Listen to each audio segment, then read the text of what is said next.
சட்டமன்ற உறுப்பினர், முன்னாள் சட்டமன்ற உறுப்பினர் திரு சந்திரமன்ற உறுப்பினர், கோயம்புத்தூர் சட்டமன்ற உறுப்பினர், நான் கரூர் சட்டமன்ற உறுப்பினர் நினைச்சேன், கோயம்புத்தூர் சட்டமன்ற உறுப்பினர்.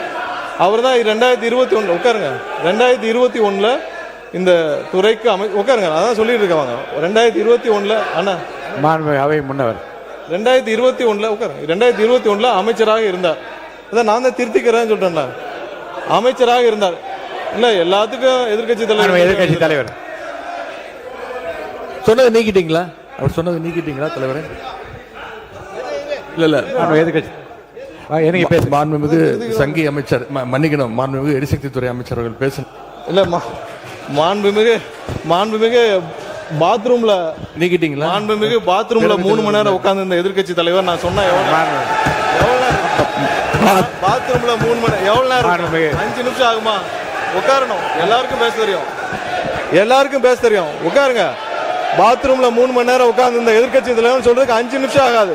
உட்காரணும். என்ன பேசணுமோ இதெல்லாம் தேவையில்லாத வார்த்தைகளை பேசினால் எங்களுக்கும் பேச தெரியும், எங்களுக்கும் பேச தெரியும், எங்களுக்கும் பேச தெரியும். தேவையில்லாத வார்த்தைகளை பேசினால் எங்களுக்கும் பேச தெரியும். என்னவோ அதான் பேசணும். இல்ல மாண்பு உறுப்பினர், இந்த கரூர் மாண்பு உறுப்பினர் இந்த கம்பெனி என்ற வார்த்தையை நீங்க வந்து அவைக்குள் நீக்கிட்டீங்களா? நீக்கியாச்சா? சரி.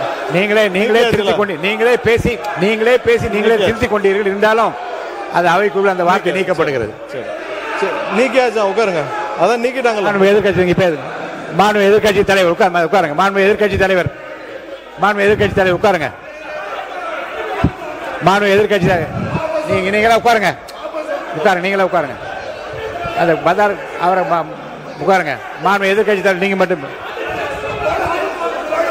நீங்க இல்லைங்க. மாண்பு எதிர்கட்சி தலைவர் பேச அனுமதிச்சிருக்கேன், அவர் பேச அனுமதிக்க நீங்களே அதை அப்ஜெக்ட் பண்றீங்களா?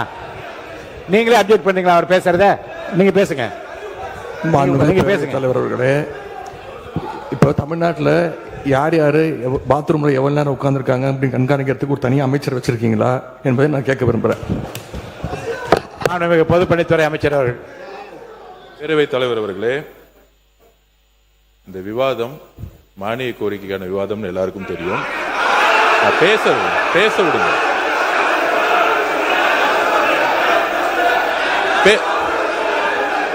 நான் எதுவுமே தப்பா சொல்லல, பேச விடுங்க. எதிர்கட்சி தலைவர் நான் பேச வர்றது என்னன்னு கேட்டுக்கிட்டு பதில் சொல்லிட்டேன். எதிர்கட்சி தலைவர் ஒன்னும் தவறு கிடையாது. நான் திருப்பி பதிவு பண்றேன், இந்த மாதிரி எல்லாரும் எந்திரிச்சா நாங்க எந்திரிச்சா இந்த அவை நடக்காது. எல்லாரையும் உட்கார சொல்லுங்க, அவங்க உட்கார சொல்லுங்க, எல்லாரையும் உட்கார சொல்லுங்க. உட்காருங்க. மாண்புமிகு எதிர்கட்சி தலைவர் மட்டும் பேசுங்க. உட்காருங்க. மற்றவங்க உட்காருங்க. அவர் பேச அப்புறம் நீங்க பதில் சொல்லுங்க. மாண்புமிகு எதிர்கட்சி தலைவர் பேசுவாங்க, அதுக்கு மாண்புமிகு பொதுப்பணித்துறை பதில் சொல்லுவார். உட்காருங்க. எல்லாம் மீதி பேர்லாம் உட்காருங்க. எல்லாம் உட்காருங்க. பேரவைத் தலைவர் அவர்களே, நீங்க பேசுங்க. எங்களுடைய சட்டமன்ற உறுப்பினர் முன்னாள் அமைச்சர் அவர்கள் இந்த மானிய கோரிக்கைகளை தெளிவாக புள்ளி விவரங்களோட பேசிக்கிட்டு இருந்தார். தவறான வார்த்தைகளை முதல்ல பேசுறது யார் என்பது உங்களுக்கு தெரியும். அதையெல்லாம் அவை குறிப்பில் நீங்க நீக்க வேண்டும் கேட்டுக்கொள்கிறேன். பேசுகிற போதே திருத்திக் கொண்டு அது அவைக்குள் நீக்கப்படுகிறது. சரியாச்சுங்க? நீங்க சொல்லுங்க. நீங்க திரும்ப பெற்றீங்களா? அப்பயே சொல்லிட்டீங்களா? அவரே சொல்றாரு திரும்ப பெற்றேன்னு சொல்றாரு. அப்புறம் என்ன இதுக்கு மேல என்ன வேணும்? அவரே திரும்ப பெற்றா சொல்றாருங்க. அவரே சொல்றாரு திரும்ப பெற்றேன்னு சொல்றாரு. அப்புறம் விடுங்க. அதுக்கப்புறம் 2021 காலகட்டங்கள் அமைச்சராக இருந்தார். அவரே சொல்றாரு திரும்ப பெறனா என்ன அர்த்தம்? பெற்றாச்சு. அடுத்தது பேசுங்க. அந்த 2021 காலகட்டங்கள்ல அமைச்சராக இருந்தார்.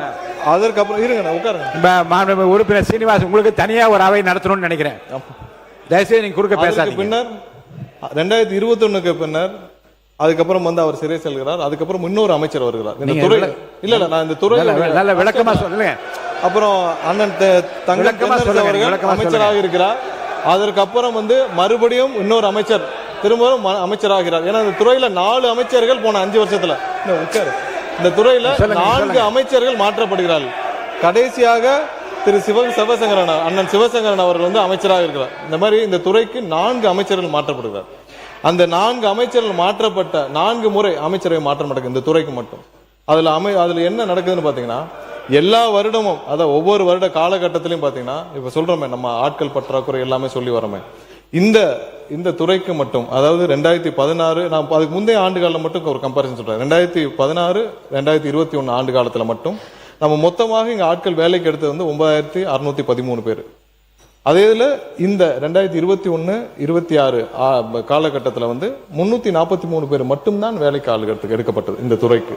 ஸோ அது ஒரு மிகப்பெரிய, ஏன்னா 15,000 பேர்கிட்ட 10,000 பேர்கிட்ட நம்ம வந்து ரிட்டையர்மெண்ட் ஆகிற இடத்துல 343 பேர் மட்டும்தான். இது மிகப்பெரிய ஒரு பற்றாக்குறை.